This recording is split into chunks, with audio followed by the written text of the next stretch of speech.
files, I believe, and there's another file you can edit that can make it to when you launch the Windows XP installer or Vista installer or Windows 7 installer, it automatically does the key, automatically does the username, automatically does these other things to it, kind of thing. Right, right.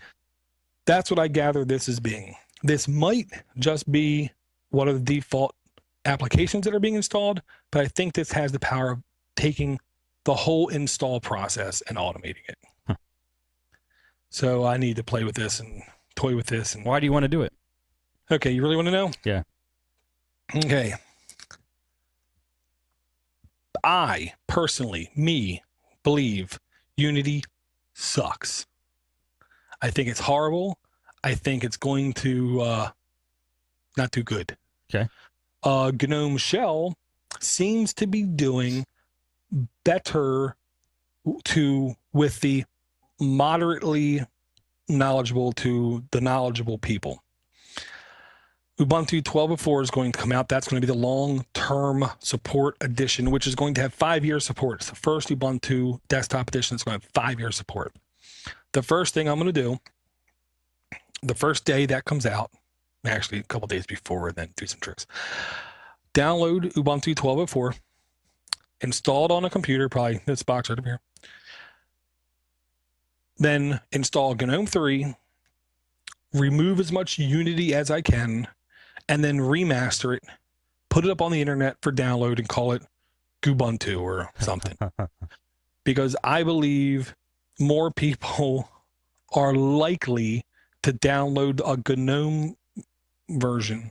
I might even do two, one with GNOME 2.2, the old school normal desktop. GNOME 3 is definitely different, kind of like Unity's different. I think there's a large group of people that want the look of a desktop that they're used to versus the Unity kind of desktop with the weird bars and tiles and big blocks and stuff.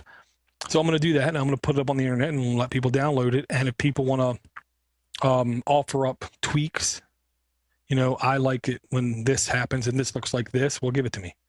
I'll put it in there, and it's going to be your own distro? Well, it's Ubuntu. I'm just doing a minor. You're going to call it Doorbuntu, maybe? I shouldn't. People know how to say it. They'll keep calling it Doorbuntu. I don't know, something weird. Okay. Okay. Yeah, it'll be hard to pronounce. All right. They might think it's from South Africa because it doesn't make sense. Okay. Okay. I didn't really completely understand this last thing. This next thing, I need to call up Scott because I don't understand this at all, okay? But there's somebody out there who really wants this kind of information, so we're being nice to them. We're jumping back on How to Forge. Okay. And it's called Setting Up Network RAID 1 with DRBD on Ubuntu 11.10. Network RAID 1. I have a hard time comprehending what desktop or laptop or server-based RAID 1 is, much less network RAID 1. Okay. Okay. So what, did you just pick an article you didn't understand and say this would be good on the show? No, it seemed really interesting when I was reading through it. Okay. This is what I gather from it. Okay. DRBD means distributed replicated block device. Okay. Hear me out. All right. Podnutz.com, hypothetically, let's say it's hosted down there in Tampa, Florida. Okay. This is how you can do a mirror. Okay. This is one way you can do the mirror. Okay. You know, you have Lalo a couple miles away, betterpctech.com, bro. You have him hosting another instance of your server, and you use network RAID 1 with distributed replicated block device to mirror the hard drives. Okay. So you're replicating a hard drive. It actually might be intended for smaller networks, you know, where you have 3 boxes right next to one another. Right. If one dies, yada, yada, yada. But I'm using that example because I like saying Lalo. It's definitely complex. It's definitely advanced, I'll say. But this is the kind of thing, if you need to have, oh God, what's the word? Redundancy? Yes. This is the kind of thing you absolutely have to learn and have to know and have to understand how to do, and to be honest, how to set it up. Huh. So I thought this was really interesting. I wanted to bring it to the attention because there are people I know firsthand who listen to this show who are seriously hardcore network admins who know much more about networks than I ever know. And they want to know, how can we use Linux in our enterprise type environment? Well, this looks like a good way to me. That's pretty cool and extraordinarily geeky for me. Yeah, because if you notice, ain't no screenshots. No. It's all a lot of text. command line too. Yeah, a whole lot. With that, we're going to move to the next article. Okay. This is another command line thing, Steven. I don't care. It's freaking cool. Yeah, it's cool. I don't mind command line. I know. But this is the kind of thing, to me, this is power. This is, I'm sorry to bring American references into play, but once in a while I got to.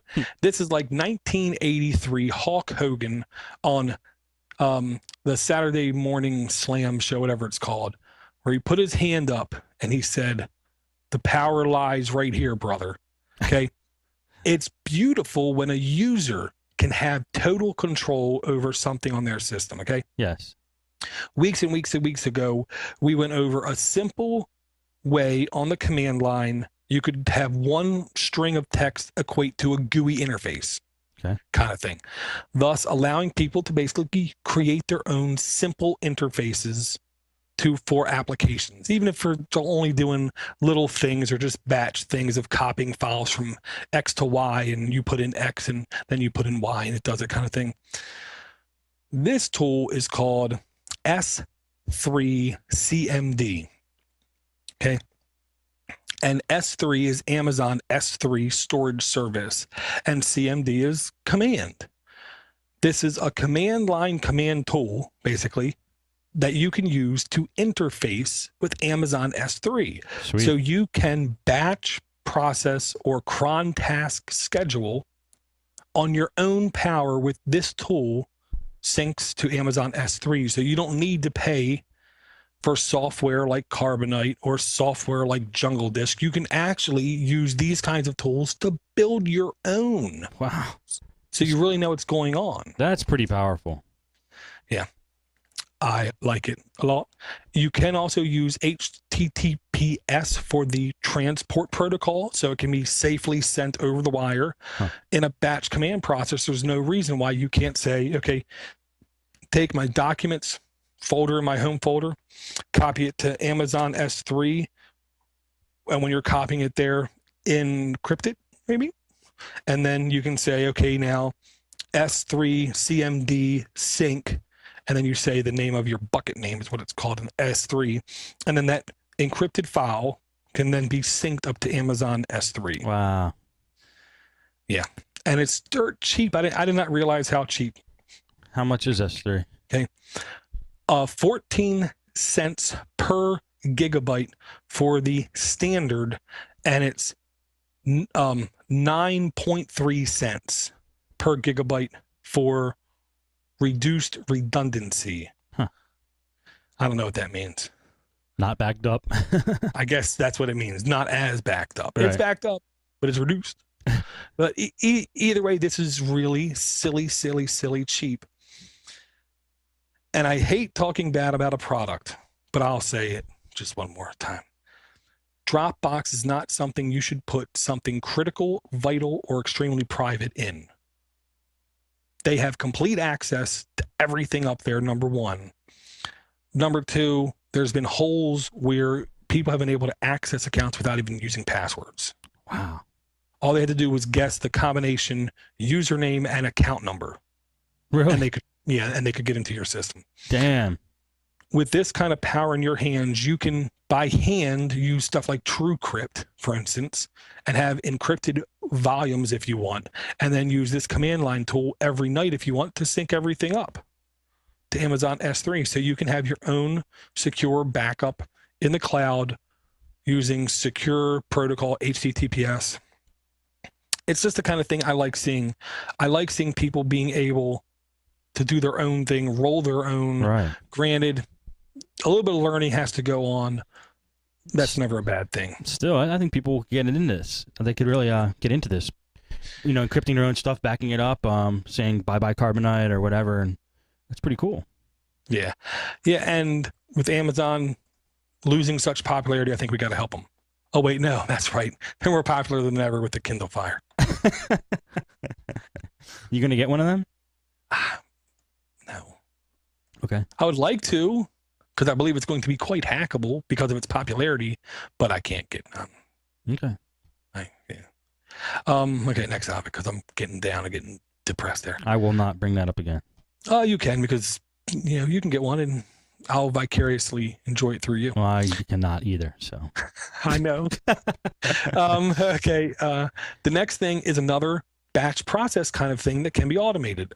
If you can't tell by now, I'm a huge fan of being able to type a command to do things. And it's not because I like typing commands, okay? It's because I like copying the command into a file, which then will let me do anything with it. Uh-huh. I can run it from anywhere. I was wondering why you like that so much. Well, and if I set it up right, and I did in the past, I can set it up so I have an email server running on my computer with a super obscure kind of email address, okay? And with a secret subject line. So anytime I send an email to this email address with this secret subject line, it would take the body of the email and execute it. So I could put all kinds of code in that body of the email, hit send my email from anything. And I knew in a minute or two, my computer would be doing this command. Huh. I was having fun with that too. That's pretty cool. Right. And with that kind of power comes a possibility of, let's say, automating even postings to WordPress or Drupal or anything else kind of thing. You know what I mean? You can automate a whole bunch of things doing that. And this is just another one. Okay. It's a command line tool in Ubuntu called QR Encode, which will allow you to basically generate QR codes. Neat. And I'm not, I know you know, but I'll tell anybody else. You can create a QR code for anything.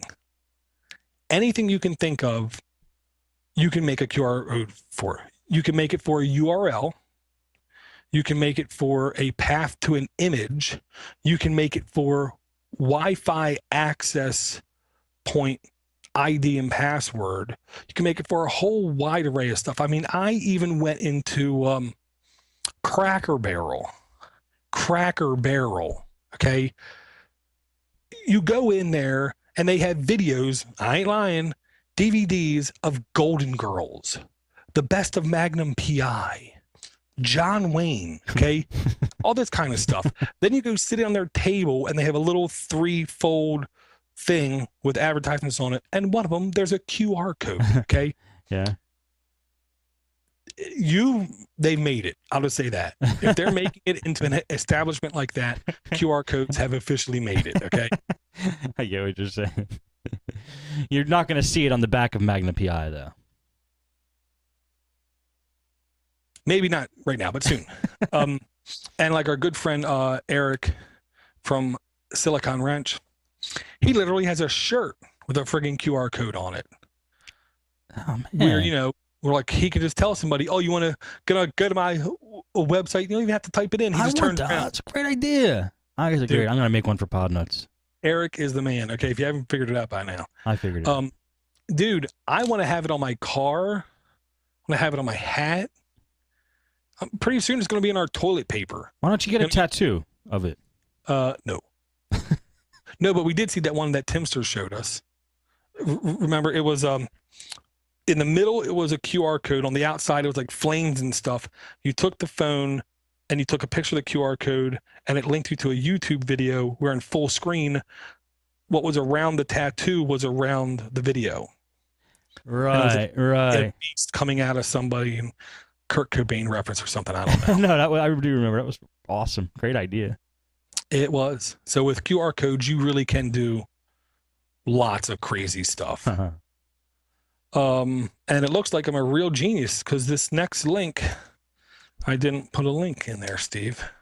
So I'm going to do a quick search and I'm going to click on this one link, which I know is not the link, but it's a news aggregator. And then I click complete story, and then I go to datamation.com. Okay. Datamation.com